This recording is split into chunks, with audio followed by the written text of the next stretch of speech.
Ella tuvo varios apodos: la vampira de la calle de Poniente, la vampira de Barcelona o la vampira del Raval.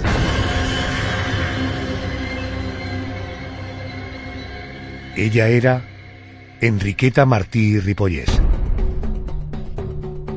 asesina y proxeneta, mendiga de día y hechicera de noche.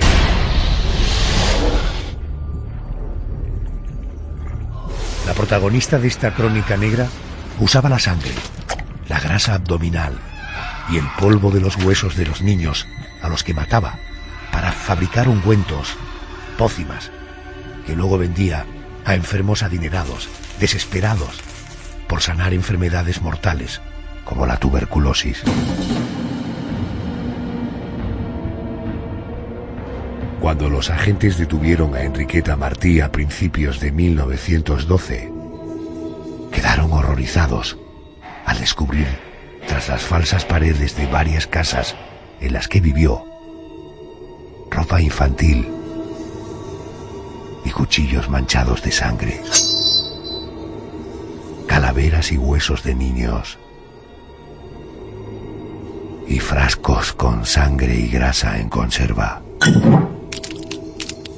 Era el siniestro laboratorio de la curandera barcelonesa.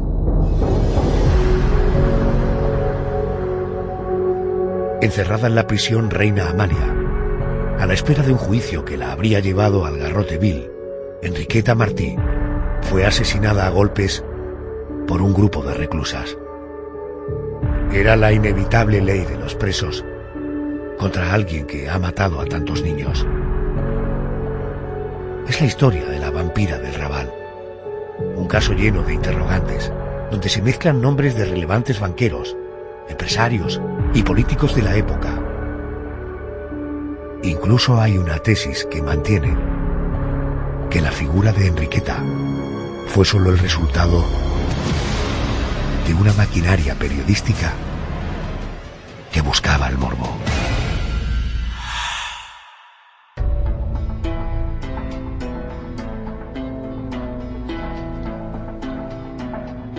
Esta noche nos enfrentamos a una crónica negra especialmente dolorosa por el hecho de que las víctimas fueron niños. En esta historia fueron muchos los niños que sufrieron y que murieron a manos de una mujer despiadada, como mínimo. Su nombre, Enriqueta Martí y Ripollés, conocida como la vampira del Raval. José Manuel Frías, buenas noches. Buenas noches, Adolfo. ¿Quién era realmente este personaje tan siniestro? Pues fíjate que a pesar de ser un personaje muy conocido a nivel popular, sobre su infancia y sobre su adolescencia no se sabe apenas nada, más allá de que nació en un año, eso sí, señalado en la historia de España. Hablamos de 1868, año en el que se produce el triunfo de la Revolución, conocido como la Gloriosa, ese acontecimiento que, como sabemos, acabó con el reinado de Isabel II y la llevó al exilio. Personaje que repasamos con el profesor Garrido Moraga en su día. Efectivamente. Una reina, una cachonda en el sentido más amplio del término, pero acabó efectivamente en París, en Francia. Pues sí. Volviendo a la vida de Enriqueta, ella abandonó su ciudad natal, que era San Feliu de Llobregat, siendo adolescente, y se trasladó entonces a Barcelona para trabajar como niñera. Pero no le fue demasiado bien. El dinero apenas le llegaba para subsistir y, al igual que hicieron muchas otras mujeres, se acabó dedicando a la prostitución. Y además ejercía donde podía, a veces en burdeles de mala muerte y a veces en zonas conocidas por la presencia de prostitutas, como podían ser el puerto de la ciudad o el portal de Santa Madrona. Hay que decir que por aquellas fechas ejercer la prostitución por problemas económicos era algo relativamente normal. Hablamos de la primera década del siglo XX y especialmente en Barcelona se percibía esa diferencia social entre un pequeño grupo de adinerados burgueses y una gran parte de la población sin apenas recursos. La situación era complicada, ¿verdad? Sí, bastante complicada para la mayoría de aquellos ciudadanos. Hay que tener en cuenta que más de la mitad de ellos eran analfabetos y eso afectó sobre todo a las mujeres. De hecho, se contabilizaron en Barcelona unas 12.000 prostitutas y una de ellas fue Enriqueta Martí. Hay que decir que antes comenzó una relación con un pintor llamado Joan Pujaló y que se acabaron casando. Aunque la situación económica de la pareja no era especialmente deslumbrante, por lo menos salían del paso. Pero ese matrimonio se fue a pique, según el propio pintor, por las infidelidades de Enriqueta. Joan Pujaló parecía amar de verdad a su esposa, tanto que se separó de ella hasta 6 veces y siempre volvía a reconciliarse con la mujer. Pero claro, la situación terminó siendo insoportable para el pintor y se acabaron separando de manera definitiva. 2 consideraciones. En primer lugar, estamos hablando de nombres catalanes, por tanto, disculpa si no utilizamos Joan Pujaló o Joan Puyaló. Realmente no sabría cómo decirlo.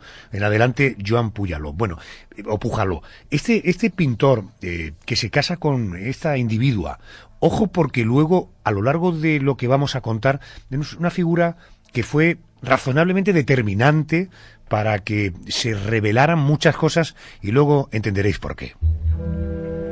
Enriqueta Martín llevaba una doble vida de la que nadie sospechaba.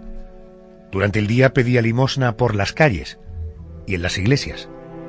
Vestía con simples harapos e iba acompañada de niños a los que hacía pasar por sus propios hijos.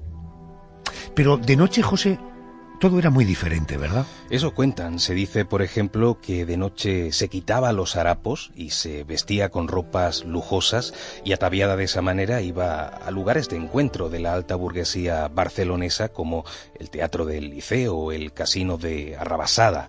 Pero peor aún, era esa otra faceta nocturna, aquella en la que actuaba de proxeneta de menores de edad. Al parecer, en esos lugares entablaba contacto con gente adinerada para proponerles los servicios de niños y niñas más o menos entre 3 y 14 años. ¿Qué significa ser proxeneta? Bueno, pues de traficar precisamente con esa prostitución de menores de edad, ¿no? Es un asunto muy, muy delicado que parece que está muy vinculado a la figura de Enriqueta. Y parece que todo esto además era cierto, porque en 1909 fue detenida en su domicilio de la calle Minerva junto a un joven de alta posición social, acusada precisamente de lo que hemos hablado, de regentar un burdel en el que tenía a su servicio a varios niños y niñas que se prostituían. Pero además de esa labor como proxeneta, la parte más siniestra es la de la Enriqueta Martí, que asesinaba a muchos de aquellos menores por un motivo un poquito más oscuro, pero de eso hablaremos luego. Tú decías que la detuvieron acusada de regentar un burdel. ¿Llegó a ser encarcelada? No, y eso es algo muy importante dentro de esta historia, muy curioso. Muchos investigadores aseguran que jamás fue juzgada precisamente por su relación con personajes importantes en la sociedad barcelonesa de la época. Hablamos de hombres adinerados que contrataban los servicios de aquellos niños y que ayudaron a Enriqueta a escapar de la justicia. De hecho, cuando se analizan los archivos, parece que nunca ha existido un juicio contra ella. Además de sus actividades como proxeneta, también ha trascendido la imagen de una Enriqueta Martí dedicada al curanderismo, a la hechicería. Esto es cierto, ¿verdad? Ese aspecto de su vida ha sido también muy comentado, e incluso las autoridades apoyaron esa tesis. Se decía, por ejemplo, que en su labor como hechicera asesinaba a niños a los que luego les extraía la sangre y también la grasa para fabricar pócimas y ungüentos. Esos niños podían ser recién nacidos o ser muy pequeños. En todo caso, no pasaban de los 10 años de edad. Así, aprovechando la grasa, aprovechando la sangre, incluso también la carne y los huesos, lograba hacer desaparecer cualquier tipo de rastro de aquellos cuerpos. Lo que hacía era siniestras fórmulas que supuestamente curaban la tuberculosis, que era una enfermedad que por aquel entonces era sinónimo de muerte. Ha quedado demostrado en infinidad de programas, desde luego de investigaciones, que estas pócimas no servían absolutamente para nada. Absolutamente para nada, pero era una creencia muy generalizada, muy afincada en la España de aquel entonces, el hecho de que la sangre de un niño sano, bebida nada más ser extraída del cuerpo, curaba enfermedades incurables. Por eso, a lo largo y ancho de España, empezaron a proliferar en décadas anteriores lo que se conocía como sacamantecas, que eran sencillos buscavidas, mano de obra barata para enfermos terminales con con dinero, que los contrataban para secuestrar a niños y, como hemos dicho, para extraerle la sangre, la grasa abdominal, que era conocida como las mantecas, y en ese sentido Enriqueta Martí Ripollés era también una sacamantecas. Aunque además de eso se le atribuye la creación de conjuros, de brebajes que servían para provocar, pues, por ejemplo, el mal de ojo o para atrapar el amor de la persona amada, y esa era su faceta como hechicera. Y ese tipo de pociones sí podían tener mayor o menor efecto, siempre, por supuesto, dependiendo del nivel de credibilidad del cliente. ¡Policía, abra!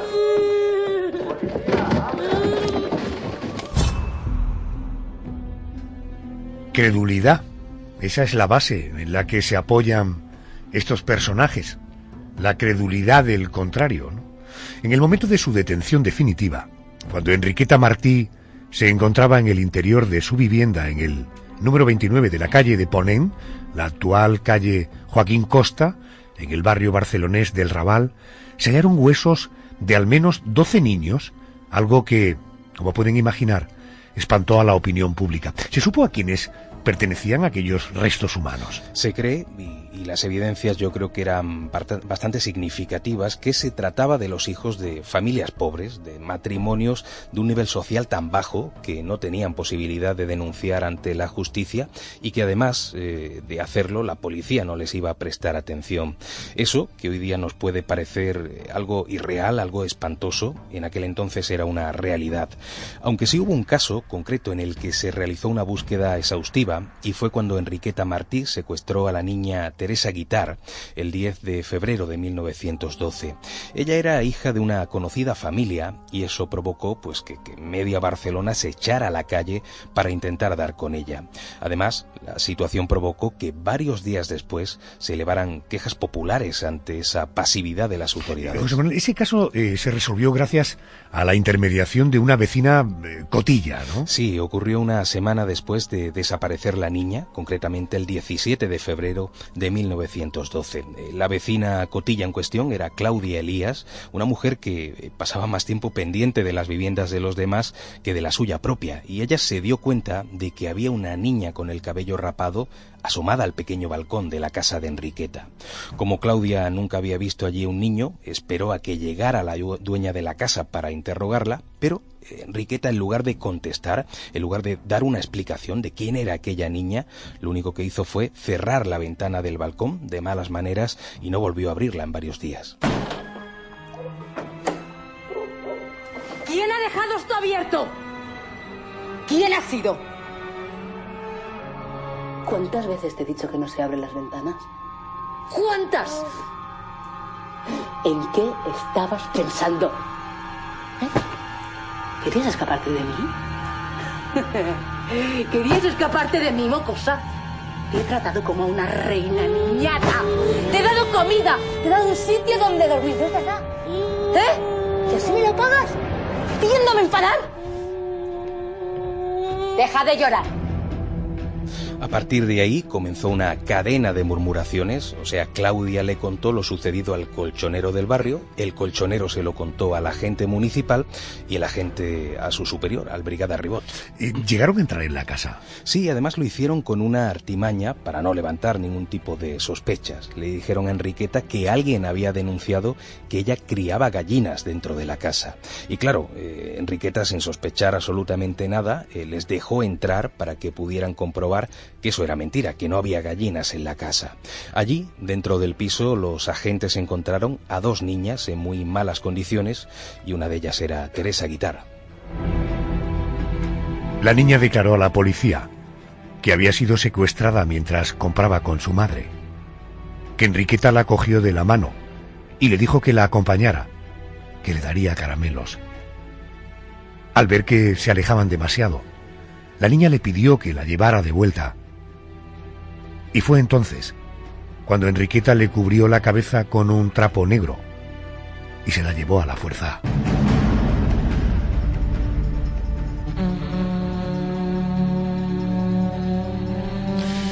¿Qué contó Teresa sobre su estancia en aquella casa? Pues contó que nada más acceder al piso, su raptora Enriqueta le rapó la cabeza y le dijo que se olvidara de su nombre anterior. Ahora se llamaría Felicidad y ya no tendría nada que ver con su anterior vida, que de cara a los demás era una niña huérfana y ella, Enriqueta, era su madrastra, y aquel era el relato que la niña debía dar a cualquiera que le preguntara. Al parecer, Teresa no salió de la vivienda durante las 2 semanas que duró el secuestro y fue bastante mal alimentada, únicamente con algunos mendrugos de pan duro y alguna que otra patata cocida, pero eso sí, al parecer nunca recibió agresión alguna, aunque sí pesó siempre sobre ella la prohibición de asomarse a las ventanas o al balcón. José Manuel, y durante la estancia de la niña en casa de, en fin, nuestra loca de esta noche, ¿la niña descubrió algo que pudiera vincular a Enriqueta con posibles asesinatos? Bueno, dijo, por ejemplo, que en una de las ocasiones en que Enriqueta la dejó sola en casa, entró en una habitación en la que había un saco con ropa de niña, toda manchada de sangre, y al lado un cuchillo jamonero también manchado de sangre. En todo caso, no es este el único testimonio que apoya la tesis de los asesinatos. O sea, hubo más testigos. Sí, y hubo además un testigo importante, el de la otra niña que los agentes encontraron junto a Teresa, se llamaba Angelita, y ella contó haber visto en una ocasión, en la casa de nuestra protagonista de esta noche, a un niño de 5 años, llamado Pepito, e incluso que vio cómo Enriqueta lo asesinaba sobre la mesa de la cocina. Al ser interrogada sobre este asunto, la mujer Enriqueta contó que el niño realmente existió y que se lo había confiado una familia pobre que no podía hacerse cargo de él. Según esa tesis, según esa explicación, la vampira del Raval lo cuidó hasta que cayó enfermo y entonces lo devolvió a sus padres, que vivían en el campo, a las afueras. Aún quedaba un asunto por resolver. ¿Quién era esa otra niña? Enriqueta Martí aseguró que era su propia hija. Hija también del pintor Joan Pujaló. El pintor, que llevaba un tiempo separado de su esposa, fue llamado a declarar ante la policía. ¿Esta declaración pudo aportar alguna información útil para el proceso que estaba en marcha? Sí, esa intervención, como antes adelantabas, Adolfo, fue muy interesante porque, además de confirmar que llevaba años separado de su esposa, aseguró que nunca habían tenido ningún niño en común. Por lo tanto, nadie tenía ni idea de quién era esa niña. Llegados a ese punto, ante esa situación, Enriqueta tengo la impresión de que solo tenía 2 opciones. Uno era contradecir a su marido o dar otra versión. Efectivamente, hizo esto último. Explicó que era hija de su cuñada, o sea que aquella niña era hija de su cuñada y que ella misma la asistió en el parto. Pero, por lo que narró, le hizo creer a la madre que la niña había muerto al nacer y de esa manera se la llevó a casa y contó a todos que se trataba de su propia hija.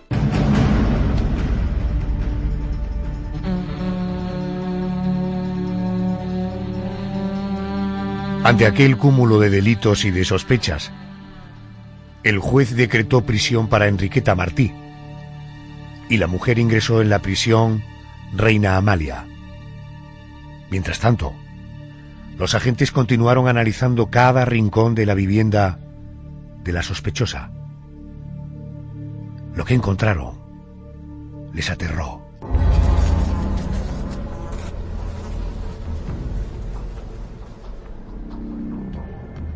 Además de la ropa infantil y de los cuchillos manchados con sangre, la policía encontró un saco lleno de pequeños huesos medio calcinados. Pero lo peor, lo encontraron en una habitación cerrada con llave. José Manuel, ¿qué había detrás de esa puerta? Bueno, aquello fue de película de terror. Esa habitación estaba repleta de recipientes con restos humanos de todo tipo, desde grasa abdominal hasta sangre coagulada, pasando incluso por cabellos o por polvo de hueso. Aquel era el particular laboratorio de la curandera, con los ingredientes que usaba para elaborar sus pociones y sus pomadas, un material que luego vendía de manera discreta a la gente que acudía a solicitar sus servicios. Pócimas y pociones, por supuesto, realizadas con restos de aquellos niños asesinados. Y la cosa no acababa en este piso. También se derribaron falsas paredes en otras viviendas que había ocupado Enriqueta, como por ejemplo el piso de la calle Tarrés o el de la calle Picalqués y una casa en la calle Lloc Florals. En todos ellos aparecieron restos humanos, restos de niños en conserva. Restos de niños en conserva. José, ¿se puede confirmar, como ya señalábamos antes, que eran niños de familias pobres, verdad? Sí, eso era una evidencia y además no era casualidad. Las familias necesitadas no tenían, como antes decía, medios para iniciar una investigación y las autoridades apenas les prestaba atención. La pobreza de aquellos niños se pudo comprobar, por ejemplo, al analizar la ropa hallada en las viviendas de Enriqueta. Eran prendas viejas, prendas llenas de remiendos. En uno de los enclaves mencionados, el piso de la calle Ponent, en pleno barrio del Raval, la policía encontró un libro antiguo, con hojas de pergamino y piel de cuero. Un manuscrito realizado con buena caligrafía, en el que estaban escritas extrañas recetas y pociones. También había multitud de cartas y de notas escritas en un lenguaje cifrado que nadie pudo interpretar. Y lo que es más extraño, un listado de nombres de familias muy relevantes en la Barcelona de la época, ¿no? Aquello fue una auténtica bomba. Aunque la policía, por precaución, hizo lo posible para que esa información no se filtrara, al menos hasta que fuera comprobada, al final no lo pudo evitar. Todos creyeron que se trataba de un listado de gente poderosa que contrataba los servicios de Enriqueta y que precisamente por esa posición social de aquellas familias no pagarían ante la justicia su parte de implicación en los crímenes o incluso en los delitos de pederastia. En ese listado aparecían los nombres de empresarios, de médicos, de banqueros, incluso de políticos. Las autoridades, en un intento por calmar los ánimos, presionaron para que el diario ABC publicara que los integrantes de esa lista eran simplemente personas a las que Enriqueta pedía limosna o incluso a las que había estafado en alguna ocasión. Me imagino que esta historia tuvo mucha repercusión a nivel mediático. Tremenda. Los diarios mostraban día a día los nuevos acontecimientos y hubo incluso un periódico, L'Esquela de Torraxa, que llegó a publicar un dibujo cómico con el nombre del plato del día, en el que aparecía Enriqueta con aspecto monstruoso y con un par de niños bajo el brazo. Pero incluso se llegaron a escribir novelas de terror ilustradas usando la historia de Enriqueta, como es el caso, por ejemplo, de El misterio de la calle Poniente, de Fernando Gómez, o La mala dona, de Mar Pastor. Hablamos de un fenómeno mediático sin precedentes.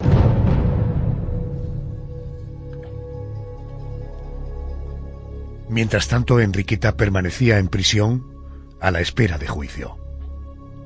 Allí intentó suicidarse, cortándose las venas, pero nadie quería que su final fuera aquel. Los vecinos deseaban que fuera juzgada y ajusticiada con el garrote vil. Lo que nadie se esperaba fue la manera en la que finalmente murió Enriqueta. Pues fue una manera casi de película. Las autoridades habían intentado evitar esos intentos de suicidio, poniendo junto a Enriqueta lo que se conoce como varias reclusas sombra, o sea, varias presas que vigilaban en todo momento a la mujer y que, fíjate, tenían incluso la función de impedir que se tapara la cabeza con las sábanas para que no pudiera cortarse las venas a mordiscos. Pero serían aquellas mismas reclusas las que 1 año y 3 meses después de su encierro, concretamente en la madrugada del 12 de mayo de 1913, las que mataron a Enriqueta dándole una paliza en el patio de la cárcel.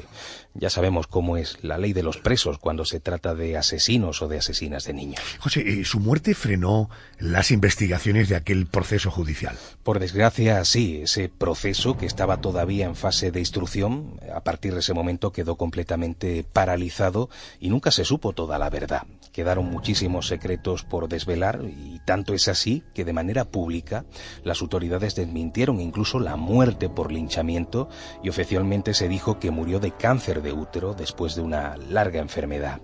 Su cuerpo fue enterrado en la fosa común del cementerio sudoeste, ubicado en la montaña barcelonesa de Montjuïc. Todo el mundo hablará de mí. Pasaré la historia como una asesina sin escrúpulos. Seré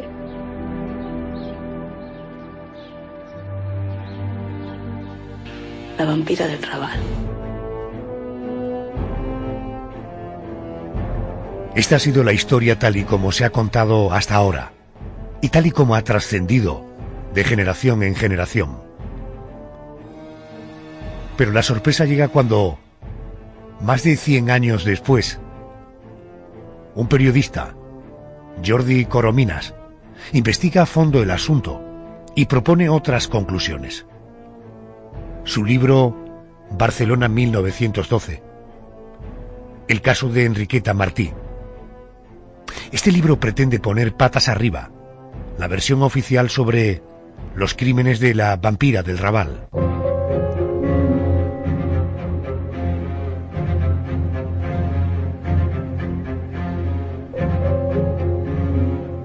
Creo que ya tengo en línea al autor del libro Barcelona 1912, el caso de Enriqueta Martí, Jordi Corominas. Buenas noches.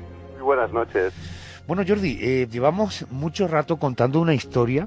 Bueno, en primer lugar, ¿por qué te da por investigar sobre el caso de esta mujer? ¿Qué te atrae de esa historia? Pues, a ver, esa casi es una historia más larga que la de Enriqueta, ¿no? Porque yo, de repente, hacia 2008, me interesé por todo el tema de la crónica negra y me fijé que en los periódicos las informaciones eran muy escuetas y no hacían seguimiento del caso, ¿no? Y entonces rebusqué un poquito y nada, empecé a escribir una columna en una revista de aquí Barcelona.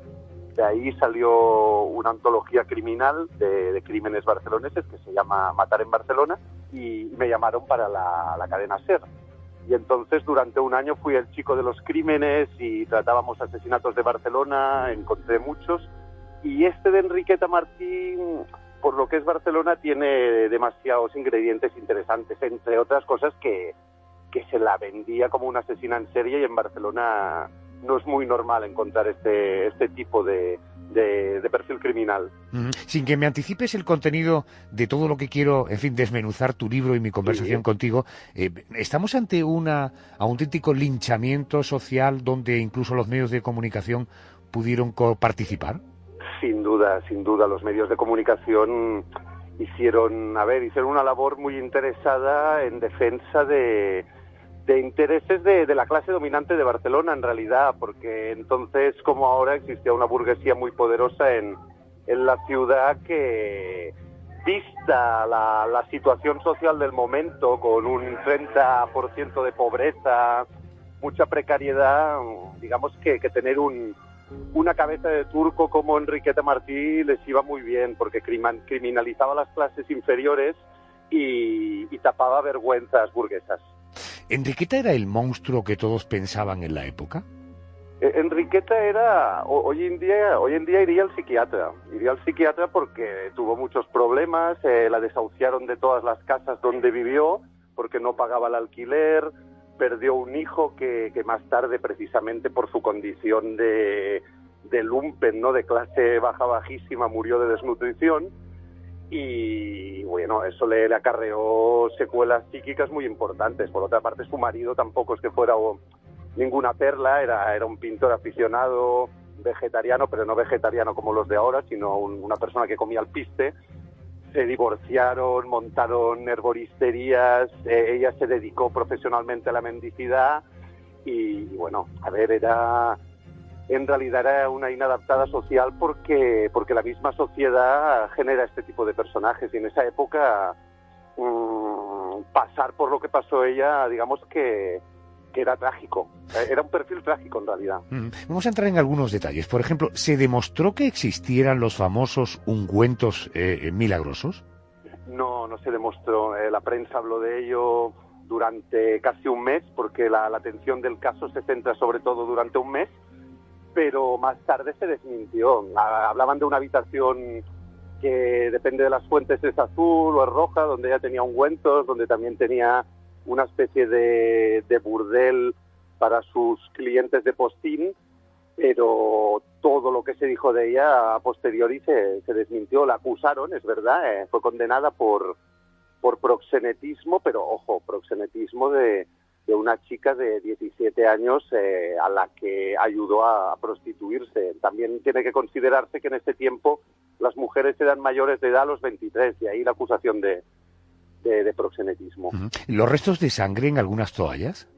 Los restos de sangre responden a que esta mujer, que es otra cosa que con la cual también algunos y algunas han mentido y yo no entiendo muy bien por qué, o quizá lo entiendo demasiado, el problema que tenía Enriqueta es que estaba enferma de cáncer de útero y entonces tenía pérdidas sanguíneas.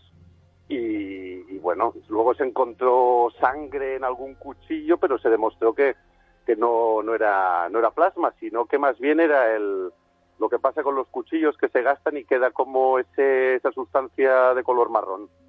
Bueno, pero sangre poca o ninguna. Jordi, ¿y de qué eran los huesos, por ejemplo, que encontraron? Los huesos, aquí ya entramos en una parte que si vas repasando la hemeroteca, que es lo que me tocó hacer, te diviertes bastante, ¿no? Porque al cabo de un mes de escándalos, de decir que habían encontrado huesos de niños como en 8 o 9 casas donde vivió, resultó que los huesos, que era una cosa muy normal en ese tiempo, eran de animales. Eran de conejo, eran de aves y eran de animales que se habían metido, por ejemplo, en algún recoveco de las casas para cavar sus madrigueras o cosas por el estilo. No se encontró, se encontró un hueso humano, pero era de alguien de 23 años. Y eso también, que además esto os gustará, encontré en el Diario de Córdoba de 1914 que los huesos humanos en esa época algunas familias los conservaban porque daba suerte. Y ella tenía un fémur, creo, de alguien de 23 años. Pero bueno, también era normal porque mendigaba y iba con traperos y se intercambiaban 1000 cachivaches que hoy nos resultaría inimaginable tener en casa. Jordi, ¿y ni siquiera es cierto el secuestro de aquella pequeña Enriqueta? Eso sí que es cierto. A ver, hay dos partes. La primera es que la encuentran con 2 niñas y una de estas niñas es en realidad su sobrina. Pero aquí la historia se complica mucho porque cuando murió el hijo de Enriqueta, su cuñada le dijo si podían registrar a su hijo como muerto para que se evitara el servicio militar, para evitar ir a quintas, ¿no? Y entonces, el niño de la cuñada figuraba como muerto, pero estaba vivo. Esto ya es rocambolesco total, lo sé. Pero, ¿qué pasó? La cuñada era viuda y tenía relaciones sexuales, tuvo otra hija, y esa hija, después de darla durante 2 años y medio a una nodriza de un barrio de la zona alta de Barcelona, cuando pasó este tiempo, la niña pasó a manos de Enriqueta, y entonces la niña pensaba que era su madre. Esto lo explico detalladamente en el libro porque, como podéis ver, es bastante lioso, ¿no? Pero la segunda historia, que es la que mencionabas tú, es cierta. Enriqueta Martí secuestró a la niña Teresita Guitarte el 10 de febrero de 1912 y debo reconocer que es la única cosa que no he podido esclarecer, entre otras cosas porque Enriqueta murió 1 año y medio después como consecuencia de su cáncer de útero y porque, como es comprensible, no puedo penetrar, digamos, en su alma y preguntarle por qué lo hizo. Y ese es el gran misterio que queda de ella, pero no mató a nadie, esa es la cuestión. Esta fabricación artificiosa de este monstruo ha tenido incluso connotaciones de negocio, quiero decir, ¿se ha utilizado en algún momento como reclamo turístico?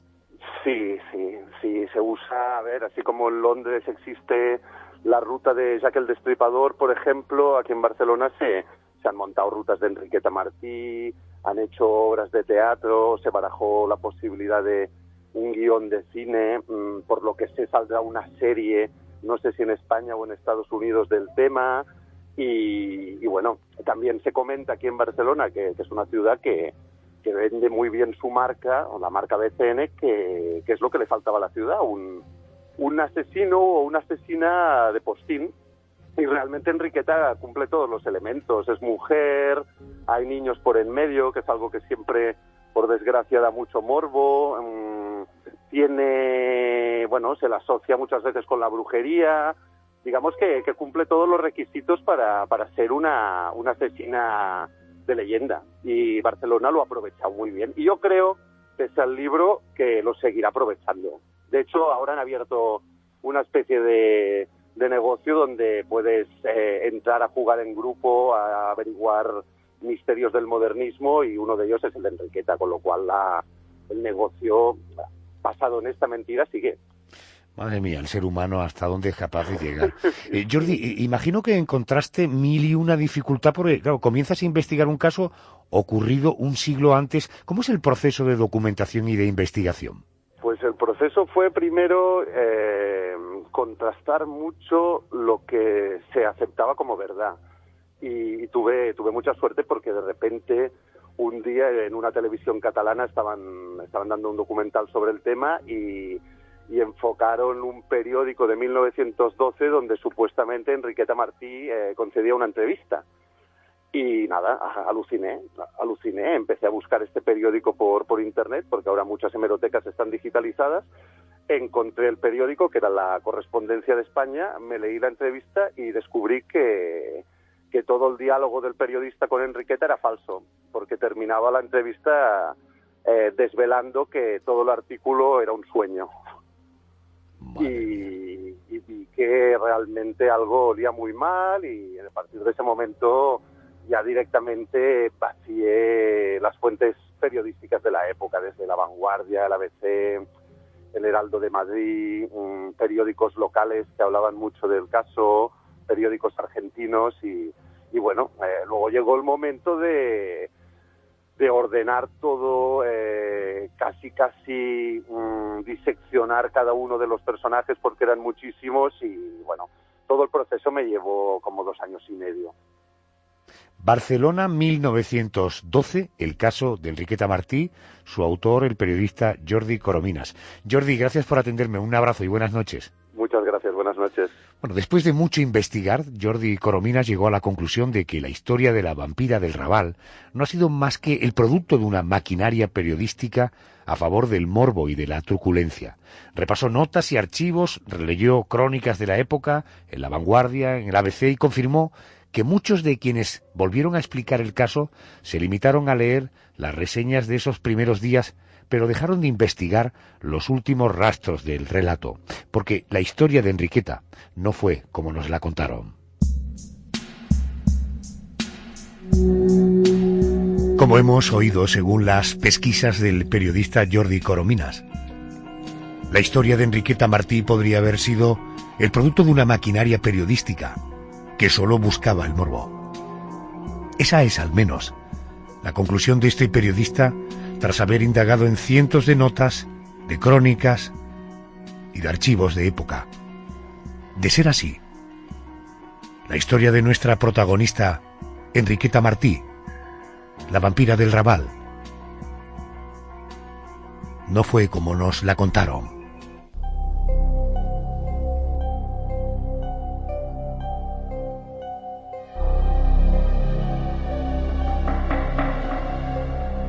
José Manuel, nos encontramos la semana que viene. Gracias. Gracias, buenas noches. Gracias.